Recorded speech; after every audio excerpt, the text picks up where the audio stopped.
Hello बच्चों, मैं आपका R D sir. I welcome you in the second lecture of cell cycle and cell division. हमने बोला था quick revision of all important topics करवाएंगे आपसे। सो देखो, द इंटरफेस हो चुकी है, अब cell has entered into the mitosis.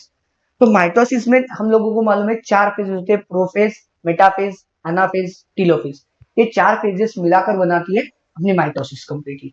तो हम हर एक स्टेप डिटेल में देखेंगे, उसमें इंपॉर्टेंस क्या है, और like with some very good diagrams I am going to explain you the thing. तो प्रो मींस प्रिमिटिव और द फर्स्ट, पहली फेज है माइटोसिस की। ऑब्जेक्टिव क्या है इस फेज का, आप लाइक फॉरएवर के लिए याद रखो। प्रो फेज का ऑब्जेक्टिव होता है जो क्रोमैटिन फॉर्म में अपना जेनेटिक मटेरियल है उसको कंडेंस करके क्रोमोसोम फॉर्म में लाना। बेसिक ऑब्जेक्टिव क्या है? तो क्रोमैटिन लाइक हमारा जो लाइक यूकैरियोटिक सेल में एक लॉन्ग थ्रेड लाइक डीएनए होता है जिसको हम क्रोमैटिन बुलाते हैं। याद नहीं है तो सेल चैप्टर का न्यूक्लियस का एक बार वीडियो देख लेना, वहां पे मैंने बहुत अच्छे से विद डायग्राम एक्सप्लेन करके दिया है, आप लोगों को वो देख लेना एक बार।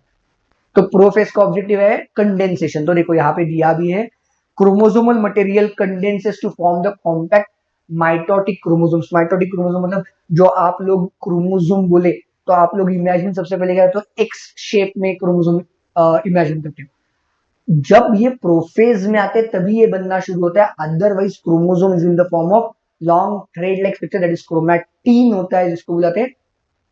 Chromosomes are seen to be composed of two chromatids. याद है? नहीं है तो वापस देख लो, यहाँ पे मैं डायग्राम में दिखा देता हूँ, नहीं तो आप न्यूक्लियस का लेक्चर देख लेना। क्रोमैटिड, एक क्रोमोसोम के पास दो क्रोमैटिड होते हैं। हम लोगों में कितने क्रोमोसोम्स होते हैं मुझे बताओ, हाँ कमेंट करके बताओ मुझे। Which are held at the centromere. याद है? The primary constriction in the chromosome is called as centromere. Centrosome which had undergone duplicated, that also starts going toward the opposite pole. Each centrosome radiates out microtubules, those are called as asters. Diagram में दिखाता हूं मैं क्या होता है। And and of the prophase, prophase कहाँ पे खत्म होती है वो देखो, बहुत इंपॉर्टेंट है आपको कंसेप्ट के लिए, आपको समझने के लिए कि प्रोफेज कहाँ पे एंड होने वाली है। Cell at the end of prophase when viewed under the microscope do not show Golgi, endoplasmic reticulum, कुछ भी नहीं दिखाती, मतलब सेल ऑर्गेनल्स नहीं दिखाती।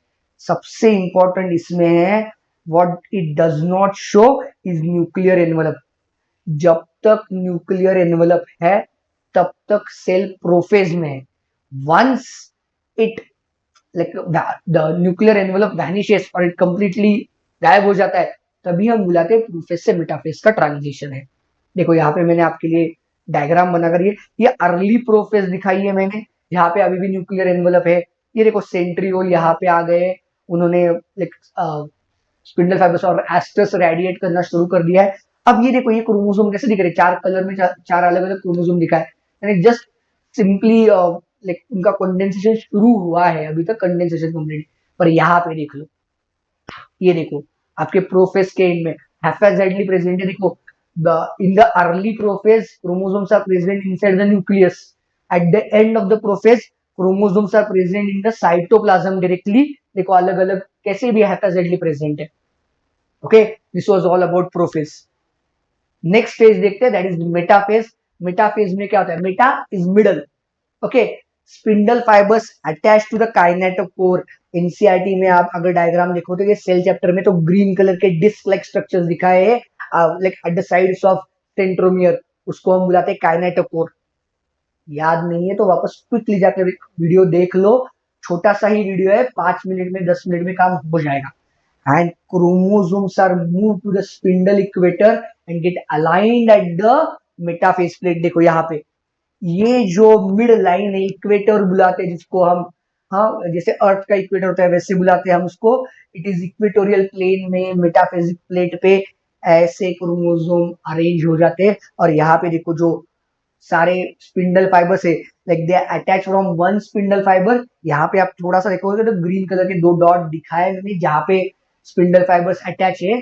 दोस green colour dots are nothing but the kinetochores. Black, green, blue, red, ऐसे चार अलग अलग क्रोमोसोम्स मैंने वही कलर स्कीम मेंटेन किए। सो मेटाफेज के कैरेक्टरिस्टिक इवेंट क्या है? Attachment of the spindle fibres to kinetochore and alignment of the chromosome at the equatorial plate. ये देखो, ये सबसे इंपॉर्टेंट फेज है आपके लिए समझने के लिए। यहाँ पे होता क्या है ये समझो। एनाफेज में आ चुके हैं हम लोग। यहाँ पे सबसे इंपॉर्टेंट चीज होगी centromere splits and chromatid separate. देखो, आप लोगों ने पिछले मेटाफेज में देखा होगा, हर एक क्रोमोसोम के पास दो दो क्रोमैटिड थे, एक शेप था ना हर एक का। तो उसमें से एक काइनेटोकोर को अटैच हुआ स्पिंडल फाइबर, लाइक उसको पुल करवा कर लेता है अपोजिट एंड को। तो देखो, यहाँ पे यहाँ पे यहाँ पे काइनेटोकोर को भी दिख रहा है, ग्रीन कलर का डॉट दिख रहा है, देखो आपको ब्लू और ब्लैक में बहुत प्रोमिनेंटली दिख रहा है। तो वो दो अपोजिट एंड को पुल किए जाते हैं। अब ये एक क्रोमैटिड है, but now this will behave as a one single chromosome. तो क्रोमोसोम नंबर कहीं पे भी चेंज नहीं हुआ माइटोसिस में। ये एसेशन रीजन में आता है ना, mitosis is also called as equational division because chromosome number does not change. यहाँ पे मेटाफेज में भी यहाँ पे 4 ही क्रोमोसोम से, एनाफेज में भी हर एक पोल के पास टोटल 4 क्रोमोसोम है। This is one chromatid now behaves as a one chromosome, बराबर है। तो यहाँ पे भी देखो, और हर वक्त क्रोमोसोम की मूवमेंट कैसे होगी, ये जो काइनेटोकोर है या सेंट्रोमियर वाला पार्ट है, that is always directed towards the centriole. हर वक्त वो वैसे ही जाएगा। इसीलिए यहाँ पे उनका शेप देखो, वी शेप, जे शेप ऐसे दिख रहे हैं ना, यहाँ पे एल शेप ऐसे दिखाई देता है। And last phase of the mitosis is nothing but the telophase. Telo is at the end, chromosome cluster at opposite spindle poles and their identity is lost as a discrete element। देखो, यहां तक हम लोगों को हर एक chromosome अलग अलग, वो मेटासेंट्रिक है, सब मेटासेंट्रिक है, एक्रोसेंट्रिक है, ये दिख रहा था। अब यहाँ पे वापस देख लो क्या हो रहा है।